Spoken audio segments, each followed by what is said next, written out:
ñaata turandoo la am en plus. ñaata turandoo.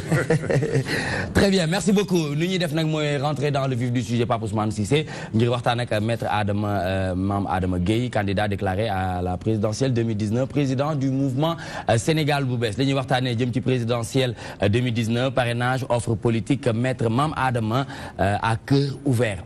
Bala ñuy dem ci à cœur ouvert boobu man dama bëggoon nga wax le pourquoi nga ne Sénégal bu bees. te ñu ngi wax léegi nii ne lu neex a jaay la jànq la boo xamante ne taaru na taaru boo xamante ne may dégg Samb biyaa gi di wax ne li ko manqué rek mooy mu jonge. waaw mais xam nga ñoom li ñu wax boo ko creuser mooy dañu am dëkk bu bari potentiel. li fi nekk li tax mu war a baax lépp a ngi fi. li tax mu nar a baax lépp a ngi fi waaye lu tax ñu gis ci jafe-jafe yi fi nekk loolu mooy problème bi parce que Sénégal. boo ko seetee dañuy am indépendance am avantage yu bëri parce que fii moo doon capitale AOF. donc li amoon fi amul fenn si Afrique. ñu am comme ni ñu koy waxee ñu am départ bu rëy. par rapport ak yeneen pays Afrique. mais am nañ indépendance juróom fukki at ak juróom-ñett. bu fi changé jëm ci lu baax bëriwul bu amee. dëkk nag day évoluer ay infrastructure yu bëri ak yokk nañu écoles yi et cetera damay jël rek ñaari exemple yu am solo. ci dundu nit. mooy santé ak éducation. wér-gu-yaram ak éducation. Sénégal ñu dëkk ci Afrique de l'Ouest yëpp fii lañu daan fajoo. ñu am hôpitaux yi gën ci Afrique. ñëpp di ñëw di fajoo fi. fii dañu toog yàggul ñu jël de Sénégal yi leen fi jëlee leen dëkk yóbbu ci dëkk yi nekk suñu wetu dëkk leen fi faj. doy na waar. hôpitaux yi état yi ñëpp xam état bi mu nekk. tey par exemple. fii dañu gis Sénégal nga gis nit ñu yóbbu ko bunti hôpital mu ñàkk fa bakkanam parce que dafay ñëw ñu koy laaj xaalis. donc loolu situation dépérissement bu doy waar la nga jël éducation. éducation moo gën a fés parce que éducation xam nga jàng dafa am solo. absolument parce que nit bu jàng moo bàyyi ma ñëw yem. te ñun ñi nga xam ne gëm nañ lu leer lañ si wax.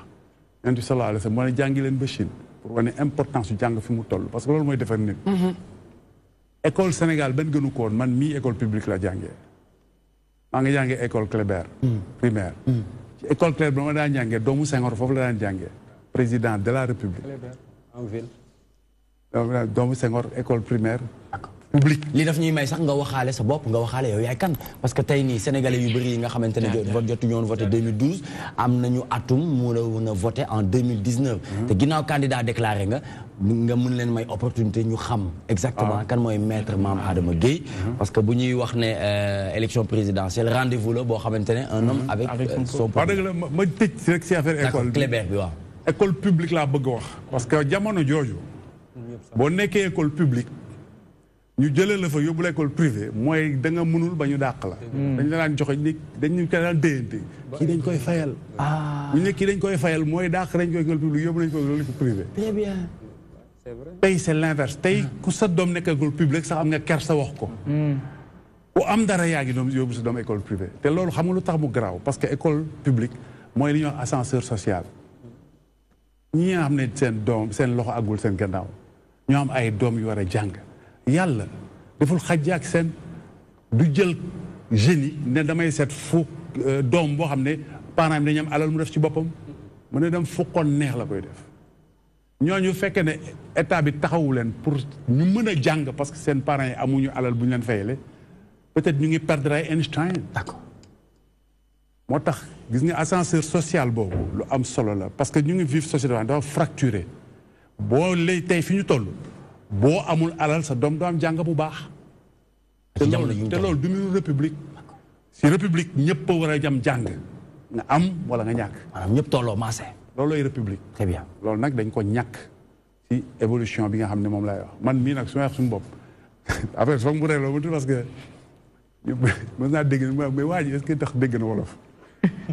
kii waaye kii booy tubaab la kii déggul wolof. kii doomu madame la. dégg bu soo dégg loolu. waaye kii booy tubaab kii xamul dara dëkk kii doomu madame la man fii laa juddoo plateau bii laa juddoo rue Amadou Assane Ndoye man duma doomu madame suma yaay jàngul école suma papa duggul école ah bon ah déedéet man doomu sénégalais ordinaire waaye nag sama baay li mu ko nawee mooy doom jàngul dugg école waaye musuma gis ko accordé école importance comme sama papa. sama papa association parents d'élèves yëpp la bokkoon. kon man doomu fii mooy suma cosaan Dakar maa ngi juddoo Dakar màgge Dakar jàng école Kléber école publique jàngal lycée Van Vaux moom la ñu tuddee lycée Lamine Gueye léegi dëgg la. temps boobu ñëpp foofu lañ ñaan jàngee ñu boole jàng ak sport léegi école yi yàqu na sport sax amatu fa alors que UASI ñu daan joué équipe nationale yëpp si UASI lañ nekkoon. en effet. waaw donc man produit normal laa jaaruma feneen bon jàngi naa France après mais may génn si dëkk bi boobu maa ngi am na ñaar fukki at jàngi France dellu si. dugga daara avocat ci maître Doudou Ndoye mu jàngal ma métier avocat loolu laa def te jàpp nag depuis bi ma commencé liggéey avocat musuma bàyyi suma liggéey dama koy wax mu am importance parce que dëkk bi dañu fii kenn du fi liggéey dañu lijjanti liggéey dafa baax di yàq lu bari politique si dëkk bi si affaire politique ay homme politique yu dul liggéey ñoo ko yàq man amuñu qualification man nag musuma nangu loolu musuma négliger suma liggéey dama ne politique ak activité sociale parce que def na activité civile yu bëri ñun ñoo sos forum civil bu ñu wax société civile Sénégal ñun ñoo ko sos liggéey ci pendant 25 ans liggéey boo xam ne utuñu ci dara parce que société civile amul poste amul responsabilité sama liggéey nag laa tënku pour jot suma njaboot sant suñu borom bu baax a baax parce que tamit indépendance dafa am solo man yàlla li tax mu may ma indépendance dama jàpp suma liggéey ba xaaruma ci keneen dara jàpp suma liggéey ba xaaruma ci keneen dara mais li dafa am solo li tax ñu lay déglu nii sax comme li Nicolas wax dafa am solo nit ñi aussi soo wax ak ñoom ñi nga xam ne xëy na peut-être ñuy wax ci jamono boo xam dañuy soxla ay repères mën di bàyyi xel ci ñu jàpp ne xëy na ay repères lañ mais li mu wax sànq loolu laay ñëwaat Sénégal bu bees dama wax sànq ci coulisses yi loo xam ne dama ko jàpp nga ni ma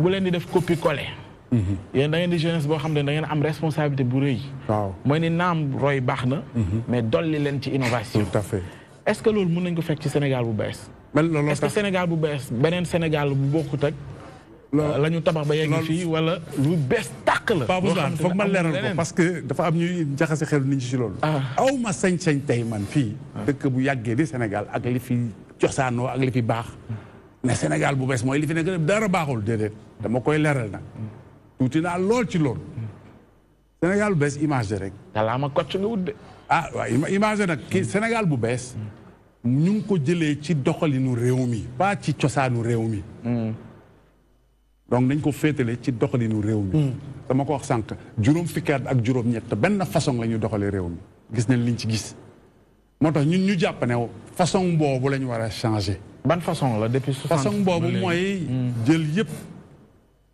teg ko ci affaire politique ak li ñuy wax politique politicienne nga xam ne boo bëggee am dara ñu ne la demal politique ngay gis ku la fi romb suba ngoon amul dara xëy bés romb la kat ñu ne lan la ñooy day politique am ñoo xam ne seen lépp ñu ngi ko wékk ci politique seen tëdd seen dund seen oto seen kër seen lépp ci politique loolu moo feer jóge parce que loolu lu tax mu garaaw mooy li ñuy wax clientélisme politique pour nga am dara foog nga jege pouvoir wala nga bokk ci pouvoir ñu lay jox c'est-à-dire jël ci xaalisu réew bi di la ko jox te loolu lu tax mu jaaduwul xaalisu réew bi ñëpp ci yem amul kenn ko am sañ-sañ parce que président de la république jël ci alalu réew mi jox ko Pape Ousmane parce que man daf ma faral te yeeyooyu ko façon yooyu lañ far a dindi daal di indi vraie république sénégalais yëpp yem alalu réew mi ñu delloo ko sénégalais yi ñu gis seen njëriñ jiital intérêt général bañ affaire intérêt politique parce que tey loo seetlu ku ñëw nekk président indi ay homme d'affaires am indi ay militant am poste bu ñu wax ñu jox leen ko tey ak lu ñu munti wax poste yëpp boo jëlee 80 boo amee téeméeri poste juróom-ñeent fukki poste ak juróom ñu am carte APR lañ ko jox fu ñu ko teg te ñun ñëpp ñu am si Sénégal mais am nga mouvement am nga gis-gis am nga vision est-ce que tey par exemple li tax ñu koy laaj mooy ni souvent bu ngeen nekkee un peu en dehors du système mooy que ni souvent diagnostic bi dafay leer da ngeen di comprendre situation yi mën di wax fuy metti mais une fois que vous êtes aux affaires dafa mel ni qu'est-ce qui vous fait rire parce que en fait dafay anticiper li ma xam na ko. moo tax question bu dañu koy laaj tout le temps. avec question bu juste la. parce que tamit du ma ŋaañu ko poser question bi. parce que doxalin bi ñu gis boobu ba tey loolu la. parce que bu fekkee ne élection jot na mooy comme élection yu jëm wax bu neex rek ni ngay dégg ku ñëw wax bu neex lay wax. waaye nag Pape Ousmane dafa am wax ak jëf nit ki boo koy nat donc doo ko natte rek ci wax xam nga Youssou Ndour wax na ko. woyam boobu nu mu tëdd sax. am na way bu muy wax lees waxul. waaw fàtte naa terme mais loolu la wax jëli li lees waxul. waaw mooy bul yem rek ci wax ji. c'était li nekk ci gannaaw bu dégg rek naa de. waaw kay. ba pare topp xool nag jaar-jaaru nit ki. bu lekk ñëw rek ba pare xool jaar-jaaru nit ki. est-ce que waa ji parce que nit lu mu wax tey Sénégal dëkk bu tuuti la da ngay seet nit ki fu mu jógee lu mu jaar lu mu jëf nga daal di nag juger en fonction de ça. mais yaa ngi bëgg a yaa ngi ci langue politique yaa ngi ci bëgg a yàgg. déedéet man j'étais société civile là. benn yoon laa dugg ci politique benn yoon laa dugg ci politique moo tax élection 2007 mais action yi ñu mës def yëpp action société civile la. 2007 2000. diggante 2012 bi kaay ma jox la benn exemple bu simple rek. exemple bu simple pour wala la. régime bi fi nekk tey président Macky Sall M23 bi ko dooleel ba mu taxaw fi ñu ngi woon ci biir li may wax xam dama koy wax publiquement ñu may dégg mag président Macky Sall xam na rôle bi ñu joué ba moom mu toog ak ñu jàppale ko mais bi mu ñëwee ba toog pour tontu ci li nga wax man dama dellu su ma liggéey. mais am nga responsabilité ci li xew tey ci réew mi ba tax ngeen naan tous contre Macky. assumé naa ko du ma ko daw waaye nit mën na jum. mën nga ñu wax par exemple expliqué nañu xëy na bu ñu defoon benn bu ñu li ñu naan rétroviseur bu ñu delluwaatee un peu 2011 ci ngeen doon waxtaan di ko nas. yéen ñëpp ngeen dajale ni tous contre Wade comme li ñuy dund rek. en 2019 ci ngeen waxante doon ko jëfante ci seen i lël ak combine yi ñuy xam un peu ci wàllu politique non booy jàppale ma fii rek après néeg ñi booy delluwaat est-ce que mën nga ñu nettali yoo xam ne xëy na su tey di nga ne woon lii kat xëy na du ma ko digle wala du ma xeex ci lii ba tey mu indil ñu lii. situation bu doy waar la parce que yaakaar naa ne président Wade dafa waroon dem. yàlla def nag deuxième tour Macky moo fi nekkoon ñu jàppale ko M23 ba taxawoon kanamu assemblée nationale di xeex car bloquant ñu nax Macky Sall ñoo toogoon ci ñoo nekkoon ensemble foofu fu nekk ante nañ fa bi ñu nekkee diggante deuxième tour Macky Sall président boobu du président Macky Sall candidat d'accord dafa ñëw fekk ñu réunion assemblée générale fële Ngor Diarama mooy assemblée générale d'évaluation M23 foofu la jëkk annoncé ne bu ma nekkee président su ma mandat naa ko wàññi ñëpp foofu taa salle bi toj ñëpp tàccu mu gën a dem gars yi bëgg a continuer réunion man leen déet gars yi fii nag am na lu xew xeex nañ ba bëgg a dee pour Wade bañ nekk candidat nekk na ko xeex nañ ba bëgg a dee pour mu nekk bañ dem deuxième tour nekk na ko ñu ngi jëm deuxième tour kii Macky Sall ñëw taxaw na fii wax nañu lu neex suñu xel dégg nañ ne moom dafay wàññi mandat am notre dernière arme s'appelle Macky Sall nañ ko jàppale sans état d'âme. mais est-ce que jamono jooju loolu mooy indi consensus bi ba permettre Macky Sall semaine boobu. en une semaine mu fédéré candidat yëpp kenn sañul bañ. parce que M23 mu ngi ko doon jàpp. mais maître est-ce que jamono jooju aussi loolu moo doon régler Sénégal mooy ni nga gis nit koo xamante ne taxaw na ne kat man bu ñu ma falee dinaa wàññi sama mandat ci juróomi at. d'autant plus que gis nañu ci grande démocratie yi nga xamante ne peut-être xëy na ay 4 ans fu mel ni États-Unis ay yooyu. ñoom mën nañ ko. xëy na yegg nañ ci yenn niveau de développement mais fu mel ni Afrique di rawatina suñu réew un président de la République nga jox ko juróomi at luy gaaw la est-ce que jàpp nga ni. loolu ci loolu lañ war a dem maanaam joxe juróomi at man pour man c'est peu. dama doon jàpp sax souvent ma gars yi ne est-ce que duñ ko def 10 ans le temps que ba keroog muy installé am possibilité. loolu débat la mais man waxuma loolu. mais dama bëgg a xam yow lan mooy. sa position ci mandat yeeg balaa may àgg ci loolu dama naan problème bi tax parce que jotewuma dara ak président Macky Sall. lenn rek moo ñu taqale ñu ànd ma gëm ne parce que moo tax ma ne juum nañ ma gëm ne vraiment ku baax ci réew mi loolu laa gëmoon ñu taxaw pour mu falu ñu accompagner ko waaye ba ma demee gis mu jàdd yoon fan jëkkee ci war kàddoom ne woon damay wàññi suma wax na wàññiwu ak yeneen foofu fii soxlu ñu guddal wax foofu mu jàddee yoon laa téye sa bopp. est-ce que du scénario boobu lañ nar a dund en 2019 mooy ni tey gis nañ yéen opposition bi yéen ñëpp yéen a ngi naan tous contre Macky. déedéet man nekkuma ci logique boobu. waaw d'accord c'est-à-dire. parce que ñun loolu moo tax c'est très important li nga wax Pape Ousmane. foofu tamit il faut ñu taxaw parce que ñi ñuy waxal aussi ngeen di soxla seen i carte il faudrait que tamit. mais c'est très important c'est très important mooy yéen ñii bëgg a place am. yéenay ñan. non c'est très important seen discours fan la yegg est-ce que yeggaloon ci saturation. non c'est des fois yéen a ngi ci système bi yéen a ngi ci fële. voilà bëgg nañ xam yéenay ñan tamit d'abord man déedéet man dama lay wax. waxee la yow ak ñeneen dama am engagement boo xam ne dama ko assumer.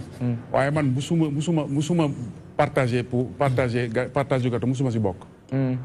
bañ ma proposé woon sax nanguwuma ko. parce que man sama liggéey proposé nañu nekk président OFNAC ma bañ ko.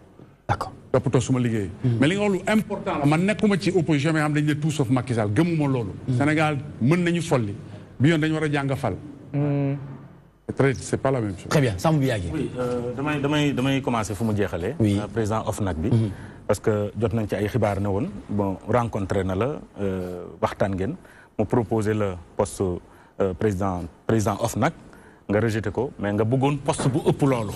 te ba léegi nii loolu moo nekk seen diggante moo tax tey nga taxaw ba nëgë ni di ko diingat lan nga ciy tontu. poste bu ëpp loolu noo ko tuddee noo tuddee poste bu ëpp. bon am na ñu ne poste conseil économique et social bu mu doon nas beneen bi c'était un poste de premier ministre. damay wax écran bi. waaw écran baa ngi nii caméra baa ngi nii waaw sénégalais yaa ngi noonu voilà sénégalais yaa ngi fii nag di la xool. wax fii pour que président Macky Sall dégg ma. moom xam na man xam naa. mais loo leen waxtaan. dama lay wax rek. xam naa yàlla xam na. d'accord. musuma laaj poste. du benn poste waxu ba sax poste of daal du benn poste. wax di tëdd si moom rek. Abdou Diouf Ablaye Wade président Ablaye Wade tamit maa ngi nii di wax. Madické Niang mu ngi may dégg. xam naa yàlla xam na Ablaye Wade xam na. musuma laaj poste. xam nga lu tax bu laajuma poste même ministre xam nga lu tax. bañ ma ko dox démarché di wax affaire ministre xam nga lu tax du ma ko nangu. parce que ministre du tax nit ñi di ko wut. bëgg ñu xam la. aw ma problème boobu. ñaareel bi bu dee affaire u alal. salaire u ministre la may liggéey daan na ma may lu ko ëpp. bu fekkee ne donc tojewuloo sàccoo xaalis doo am alal bu bari. donc loolu du ma yëngal. ñetteel ba dafa am lu mu laaxasoo. boo nekkee ministre. dootoo indépendant te nag man dama gëm sama indépendance. ñett yooyu. moo tax musuma ko sàkku. mais taxawu sénégalais yi nag c'est-à-dire mooy liggéey ngir sénégalais yi. très bonne question Nicolas. très bonne sa ego dafa dañ sentir un peu sa ego. Pas Ousmane. c'est comme si man la excellente question. d'accord.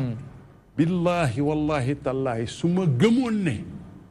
su ma nekkee ministre dans un contexte doon na ma njëriñ Sénégal ma def ko. dama gëmul ne contexte bi ni mu meloon. su ma si nekkee ministre dina am njëriñ. loolu tax nanguwuma. moo tax nanguwoo ko.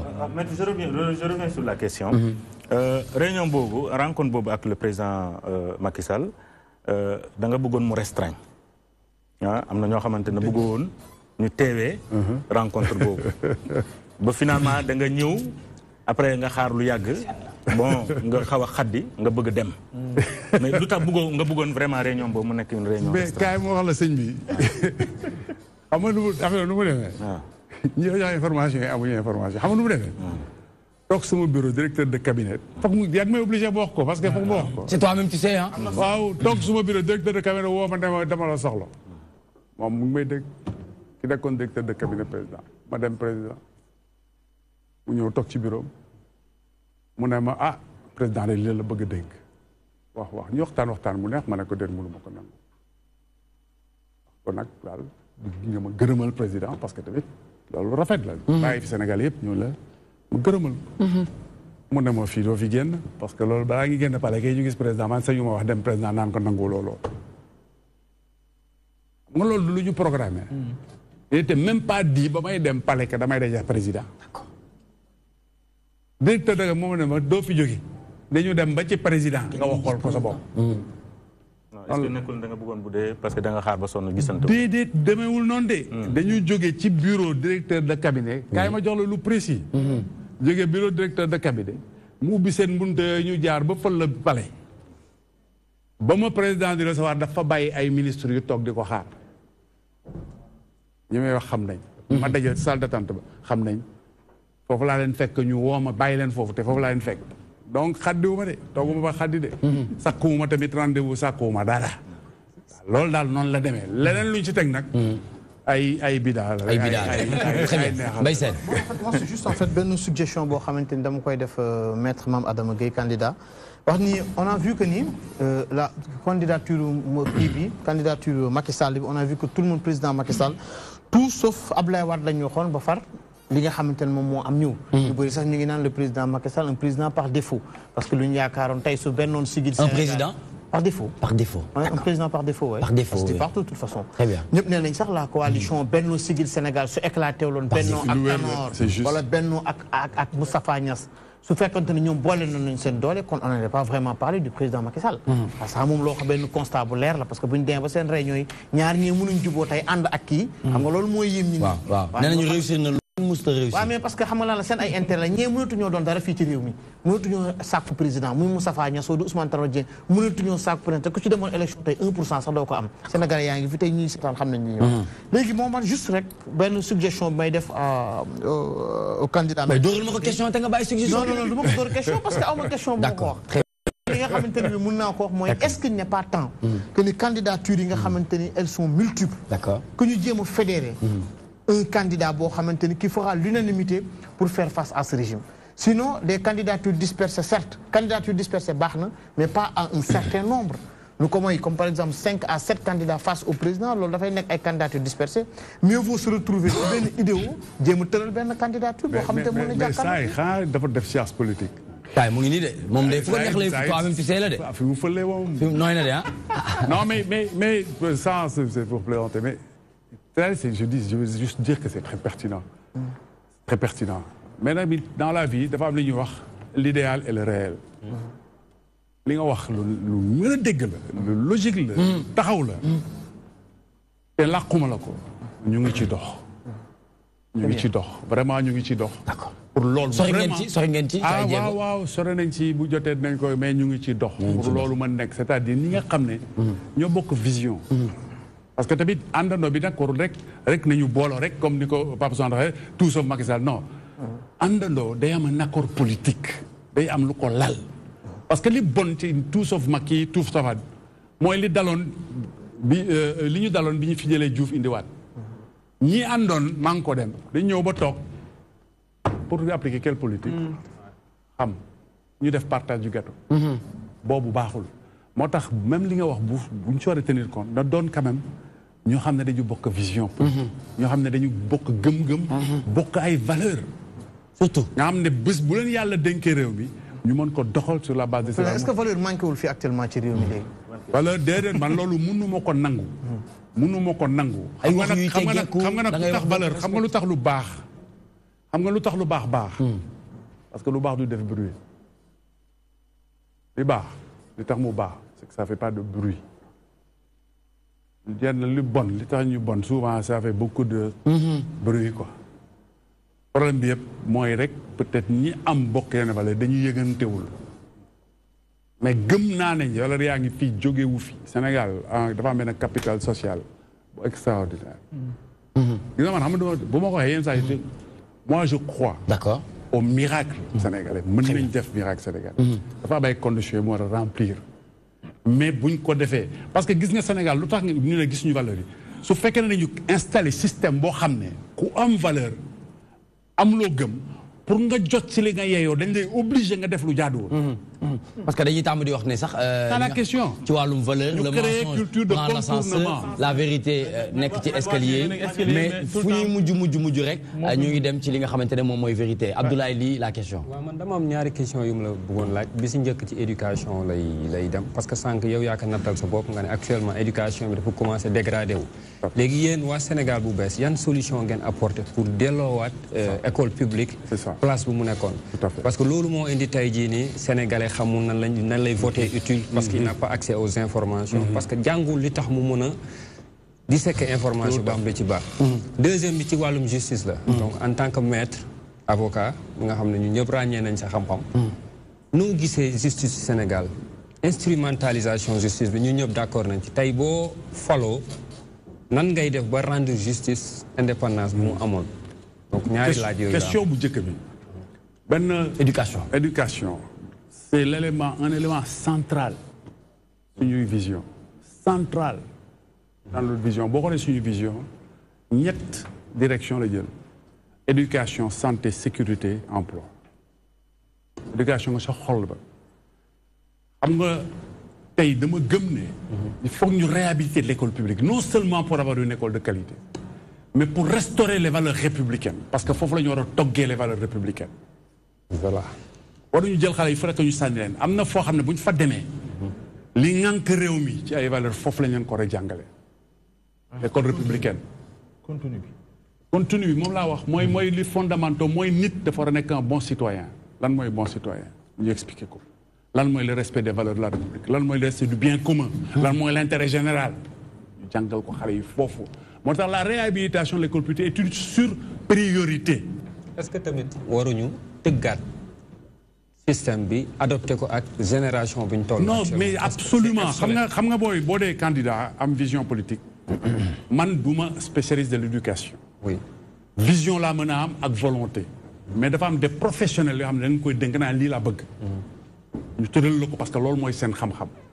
mais vision laa dégagé mais li nga wax lu wér la réhabilitation de l'école publique une école de qualité parce que dafa am lu doy waar dañu naan on dépense 40 milliards pour l'éducation.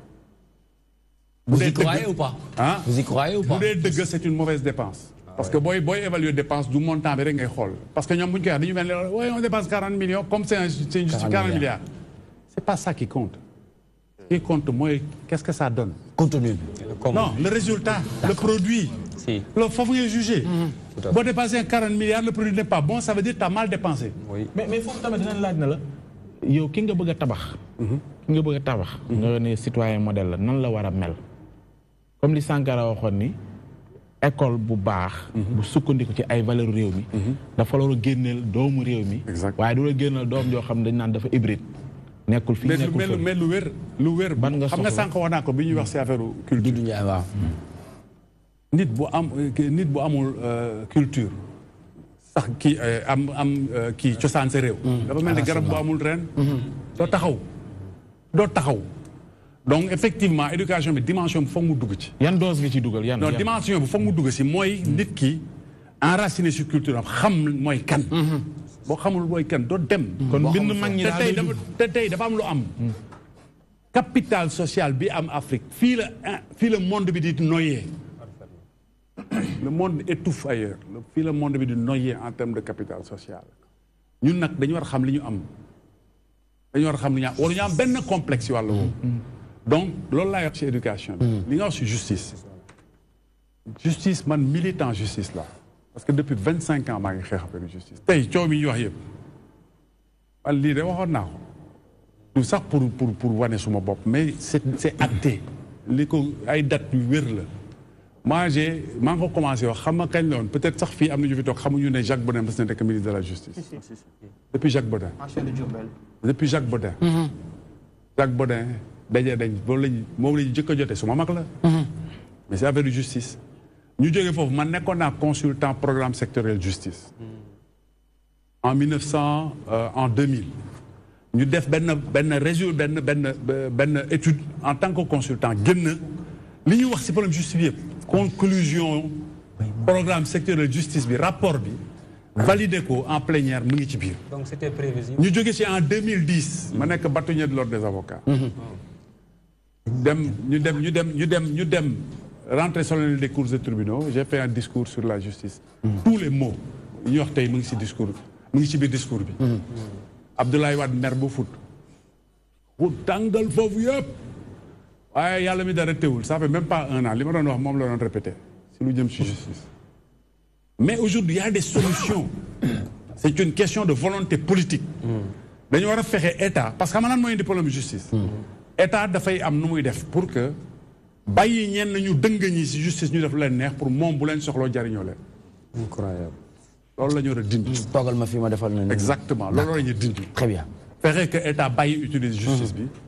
fexe liggéey ci indépendance justice bi mais ñu créer conditions yoo xam ne xam-xam ak njub mooy tax ngay avancer parce que tey dafa am ay règles du mënuma aller dans les détails parce que appel à candidature bi ñuy wax day gudd trop mais non même pas foofu sax mënuma appeler à la candidature parce que ay diplôme la mais je donne juste un exemple avancement bi tey avancement bi li ëpp ci avancement bi ancienneté moo koy conditionné maanaam loo yàgg 2 ans loo fa gën a yàgg nga jubax nga bañ a jubax de toute façon c'est automatique xale bi nekk sa gannaaw di jàmbaar jub di jàmbaar du la raw mukk loolu la ñu renversé ancienneté wàññi poids ancienneté bi très bien privilégier intégrité bi privilégier compétence bi créer benn cercle vertueux créer émulation très bien ak yeneen ndax yeneen yoo xam ne peut-être fii bu ñu ko bëggee wax dafay compliqué dinañ ci dellusiwaat en deuxième partie en attendant dañuy ànd ak Mbaye Sène pour l'actualité sportive nationale et internationale comme il a l'habitude de le faire l'international c'est tout de suite.